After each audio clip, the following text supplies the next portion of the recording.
Dear business partners and friends of SWARCO, dear colleagues, I cordially welcome you once again here from our SWARCO Traffic World live in Buttons at the headquarters of SWARCO.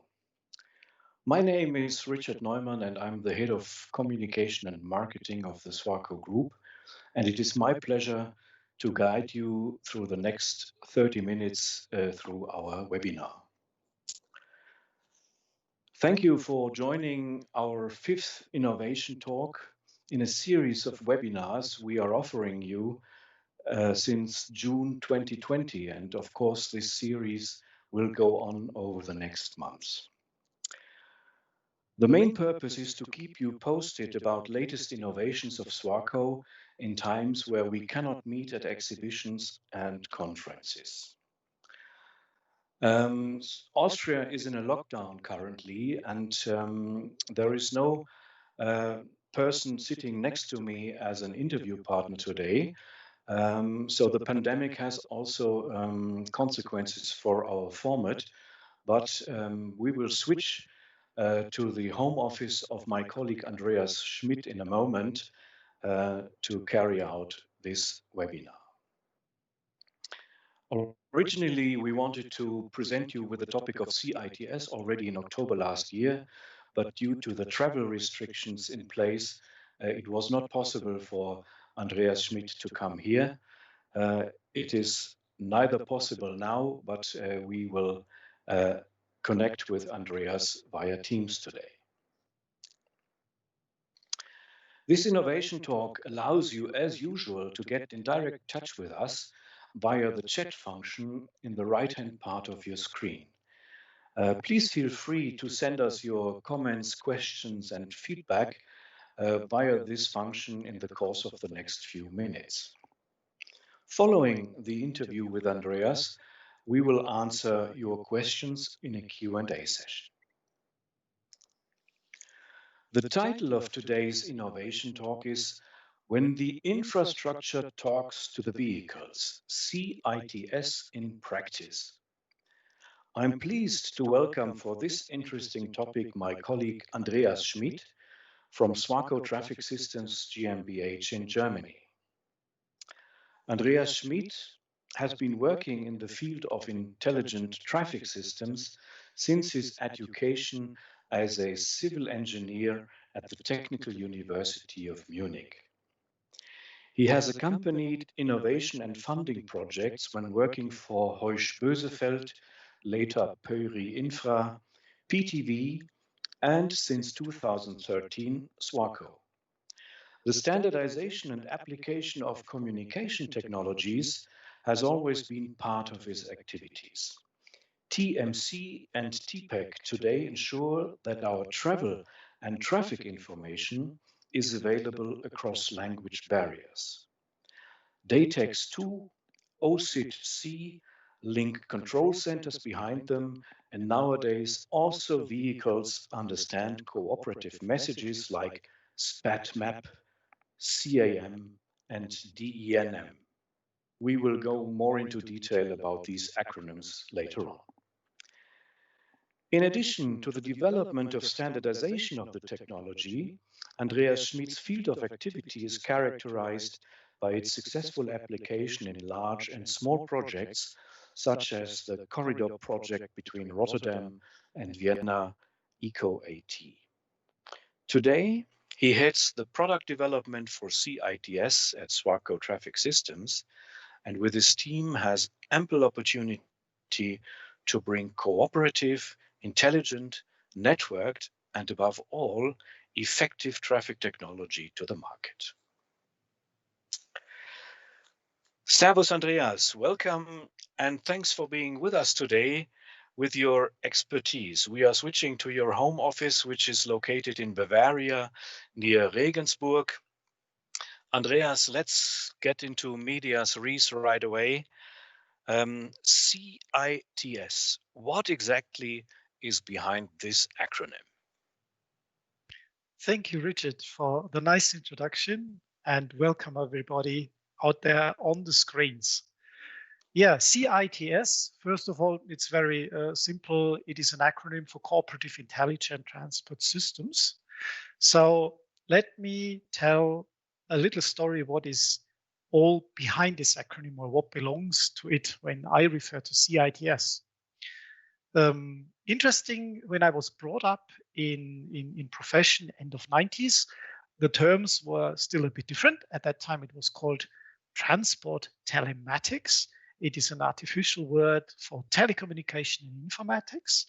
And it was all about getting these new capabilities of computing and of communication. At that time, it was mostly wired and not yet mobile communication, to achieve a better and more intelligent and a more efficient and effective transportation control.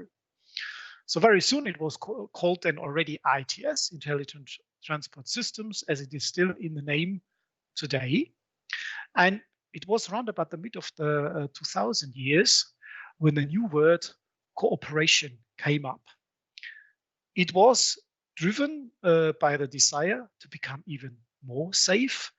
Vision Zero was one of the big drivers, especially for the vehicle industry, to bring casualties more or less effectively down to zero. And it was obvious that this gain in safety could only be managed if we cooperate with each other. Vehicles cooperate, and also the infrastructure that controls traffic cooperate with each other. So it's about cooperation in a functional technical view. Yeah, but throughout the development of the last decade, we learned a lot how much cooperation this also included in the field of actors, of stakeholders. The vehicle guys are thinking different from the traffic guys and from the telecommunication guys. And we had to learn how we work together, how we agree on things we do together so that everybody has its beneficial share. Cooperative ITS about cooperation. And this technical cooperation, of course, needs communication. So the second very strong element is the communication between computer systems inside the vehicles or inside the applications in the apps we carry around, and the traffic systems we already had intelligent before. Mm-hmm. So it's the communication, the cooperation, and the communication includes the standardized messages. You named some of them before, and people from the scene have all heard at least the famous ones like CAN, Denim, SPATMAP. It's more or less the electronic formulation of what normal drivers or pedestrians see from the roadsides. Mm-hmm. So we all know about the cooperation between people, but now there is also the cooperation, as you explained, between things, between the road infrastructure and between vehicles. Can you name some examples for CITS in practice from the SWARCO world? It seems a very trivial question. And when we started in European standardization, what are our day one applications, as we named it, we found it was pretty difficult to really name them. There was a huge list of more than 100 and a top list of 20. And I can name examples we have on the field that made the race by today. And there will be much more, as you can imagine. So what we have, for instance, all over the places is giving priority to emergency services. There's more than 100 intersections in the city of Ludwigsburg, close to Stuttgart, prepared to give green light to oncoming fire engines. And so the fire engines will not need to cross an intersection at red, which is much, much safer and also quicker. You find the same in Oberhausen, in Landau. You can also use these preemption things for getting public transport, getting priority at intersections.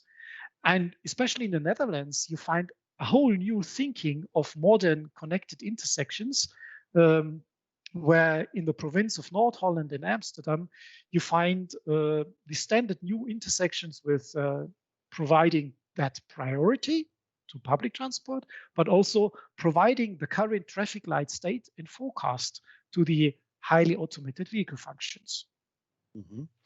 Fine. Yeah, we will come back to some more examples in the course of our interview. I would like to hint the audience at our publication from 2020, the Drive On magazine, our corporate magazine, in which we explain CITS and also the most frequently used acronyms in this area, like IVI, like CAM, DENM, and so on. So please have a look at our article here. And on our website, you will also find our white paper on CITS. So if you are interested, please have a look at our website to get further insights into this interesting topic. Andreas, which forms of communication, respectively, which communication channels are there between infrastructure and vehicles? There is, as there always was, the classic, I call it mobile internet, that we had since beginning of the 2000s. But the real paradigm breaking new thing in cooperative ITS was that a technology came up which can do a direct communication between two computers that meet, between two vehicles or between a vehicle and a piece of intelligent road infrastructure. So we call this direct and short range communication that works even if there is no other like mobile network carrying around. And it works directly, it works fast with low latency. And there's currently two candidates out in the field. One that was tested for many decades and made it into all the products today. It has several names. One of them is 802.11p or CITS G5. Don't mix it up with 5G, that's something different. And it works on 5.9 gigahertz, which is a radio wavelength, you know, maybe from home Wi-Fi's. They have a limited reach, so this doesn't work for kilometers, but for a few hundred meters. And it was deliberately designed that way because you would have all the vehicles of, let's say, in a city, all of a sudden in this channel, and it would be too much. So it's exactly chosen for having a limited reach. And the same frequency and the same principle is today also available with a second radio technology. It is called cellular V2X. Sometimes people also refer to it as SideLink PC5. It has comparable characteristics, also direct short range. And it is created within the new standards of the mobile networks. So it is closer related to the mobile networks we have or will have in future, 4G, 5G, and is the second alternative in the big stakeholder group like the 5G AA, an alliance of many vehicle manufacturers and car industries and even today cities or even whole countries like China use that technology. Mm-hmm. Okay, fine. Yeah, we heard short range communication. That's the way how modern devices work together in the age of digitalization. What kind of technical components are needed for CITS, and what kind of preconditions are required for the vehicles to be able to be part of this communication? So if we use this direct communication element, we need radio technology devices, modems that go into either the vehicles or into the infrastructure. If they go to the vehicle, often they are called onboard unit. If they go into our intersections or dynamic road signs, it is called roadside unit. So often the presence of this technology is associated with the presence of these communication elements. Yet, of course, it is more. This is just the communication channel, the direct communication channel. More important is also that there is the standardized messages, which is for all the channels, and standardized applications that tell exactly how these messages have to be used for achieving a certain application. Mhm. Yeah, I remember the example from Amsterdam, from the motorway air network around Amsterdam, where we installed roadside units, which is basically a black box fixed to the gantry where the VMS are located on the highway. And this is the box that is enabling the communication with the vehicles. In which way can the road operators benefit from CITS, Andreas? The really interesting element that turned out for the road operators is that this new type of communication brings completely new sort of data.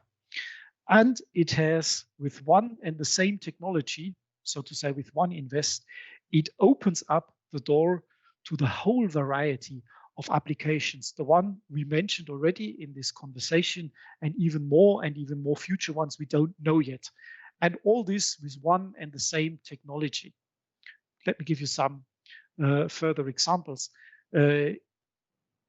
Before we had this cooperative technology, we had, of course, to do some sensing, some measurement of traffic, and we placed detection systems on a certain measurement point where we measure it, a loop, a camera on a small section. With cooperative ITS, we all of a sudden can make use of a standard that the vehicle gives its position, speed, and heading every second. So we have more or less a sensor probe all over the place, and we can do much more. We get much more insight of what actually happens really on the road, and we need less assumptions, can measure directly, and we can even talk back directly to the vehicles and the computers inside, or to the applications we carry around in our mobile phones. Mm-hmm. So we get a better input, and we achieve this safer and more effective management of traffic with CITS. Yeah. So coming back to the road operators, one of these famous acronyms is IVI, in-vehicle information. And I remember the case of roadworks warnings coming directly into the dashboard of the car. Can you elaborate a bit on that? Yes, for sure. There's two elements you had in your question. One is the hazard warning. In this case, it is the hazard of roadworks. Can like you have it on mobile trailers very often. If you have temporary roadworks, you can directly use one of these warning messages. In this case, it's the denim message, where it's about warnings. You can locally fire off and tell the other vehicles, everybody who is around, hang on, here is a hazard around you, and it is this type of hazard, and it is on this on-the-spot location. The second one, you mentioned this in-vehicle information thing. What you can do is with other standard message, you can give a replication of what you display to the human driver, actually what is on the road sign. You can make this electronically visible to the computer systems of a car or of an app.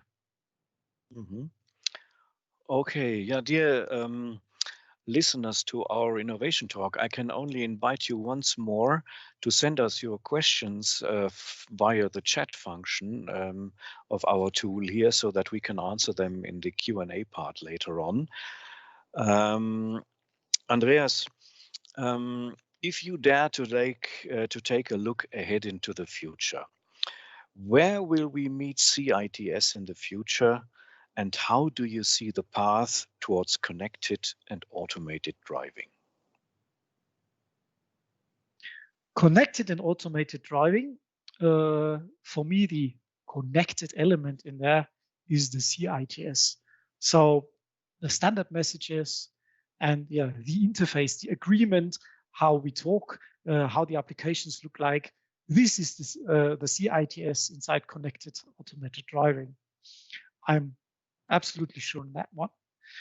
It's more tricky where will we meet CITS because of this huge variety of applications.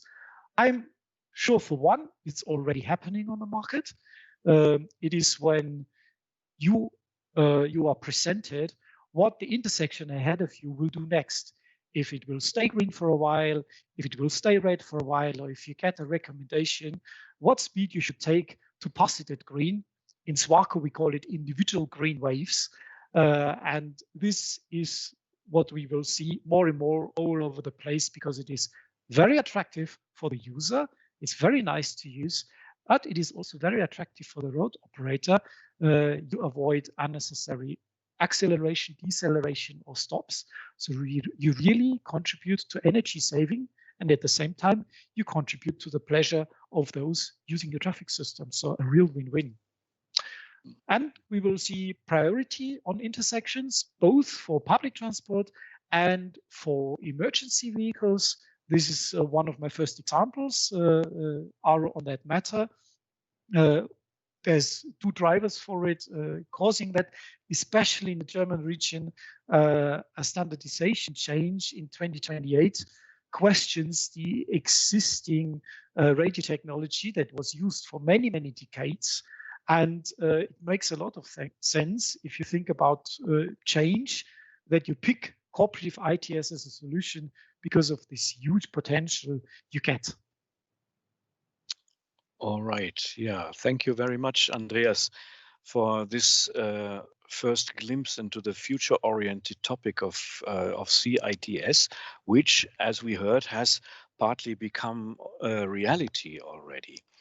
I kindly ask our audience to stay in touch with us, and ask you, Andreas, also to stay with us for some more minutes to answer the questions which come from the audience via the chat. So we are now ready to answer your questions, and I already see a question that's coming from the United Kingdom. A very frank question. Given the power of the automotive sector, is there a danger that SWARCO will get squeezed out of the picture?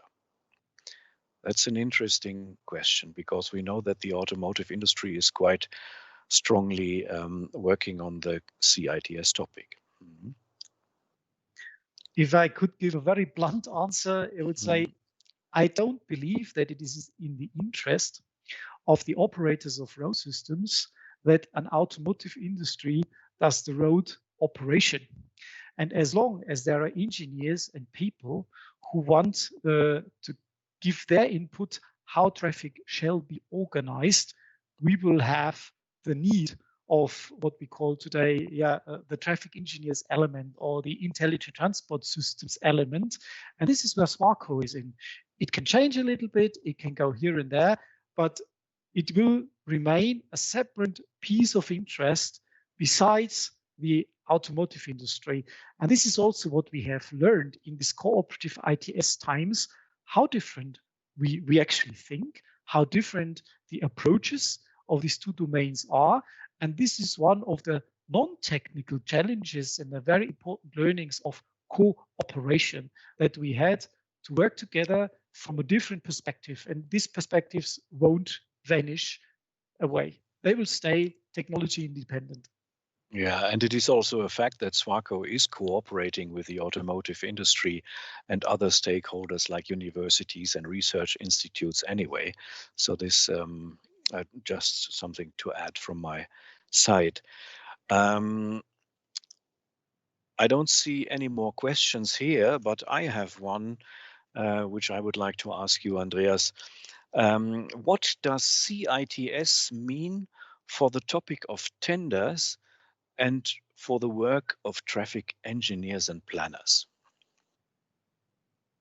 That's a very nice and interesting question. Let me see what I can tell from what we have experienced the last years.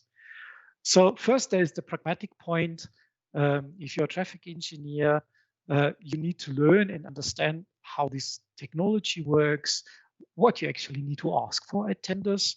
The things you need to order. Yeah? But indeed, there's much, much more than learning a little bit of new bits and bytes in technology. The really more exciting part for me as being a traffic engineer is that you can enlarge your more or less your traffic engineer's business and what you're doing. Let me give you one example.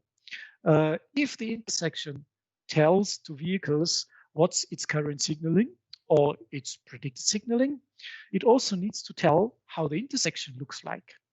And there might be companies, commercial companies, who know how roads look like, and they can measure also how the intersection looks like. But there's one thing they will never be able to measure, and this is how what is called signal groups, how these red, yellow, green things relate to the different ways you can go left or right. And this information, ever since, was within the traffic engineer's domain, and it is always where you put up a traffic control program, it is there, it sits there, highly quality assured, and it's in the hand of the traffic engineers. It's their contribution to it. So this is interesting for them, that they have a completely new, different, and very important role. And the second part is what I mentioned before, that you get completely new tools, much more insight on what is happening, a huge database for information. You will be able to ask your future intersection, how many vehicles are coming here? When will they arrive? Information like that you cannot measure today. Where is this public transport vehicle exactly, second by second? This comes all with this new technology, and this gives you a completely new way to do classic traffic control. And yeah, it adds, in addition, a new dimension, because all of a sudden you can talk back to the vehicles. You can give them certain informations individually, or ask them to behave in a certain way, like for the individual green wave. Very interesting. We received another question. How close are we to a pan-European standard that will enable systems to work consistently cross-border, or even between different regions within one country? Here we benefit a lot as traffic element from the automotive industry, because automotive industry would not allow anything or doesn't have any use of things that only work on one country. It works on a European, on a US, or on the whole Asian market. And in fact, we are there. All these standards, all these applications I have managed are standardized worldwide, and they have this European or US flavor in there, and they even have their profiling, how to use it exactly if you do, let's say, a roadworks warning. So you use this standardized message, then you put it on the 11P channel. And if this is the situation on the particular roadworks, here the lane is blocked or the other lane is blocked, this is how you assemble it. So we are there. You can read the standards, you can read the profiles, like the C-roads profiles is for the road part. And this is also the nice power of CITS, that it's a worldwide standard.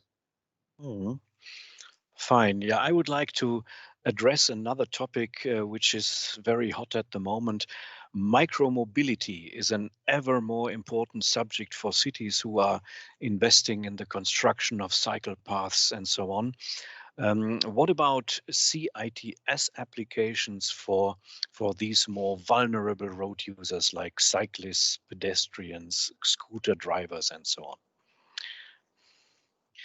Initially, you could think about, well, this short range onboard unit communication stuff. Unfortunately, we don't have it at these vulnerable road users.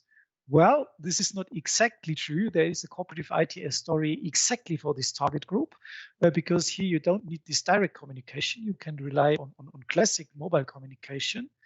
And a very attractive application I was able to use already, and we even did nice mocks in SWARCO, is if you are sitting on a bike, there is two things you enjoy. It's actually one thing you enjoy is if you don't need to stop at an intersection because of having to press the push button and waiting for the green. You're always, as a cyclist in the city, you're happy if a pedestrian down the road has pressed the button before, and you're always happy if you don't need to stop. Or even nicer, if your e-bike tachograph or your phone tells you yeah, if you go a little bit slower, or if you can make it to that particular speed, you will pass the intersection you're heading to at green. A very attractive application with the same standard messages, with the same technology in the background on the intersection as we have it for the vehicles. I see another question from our audience.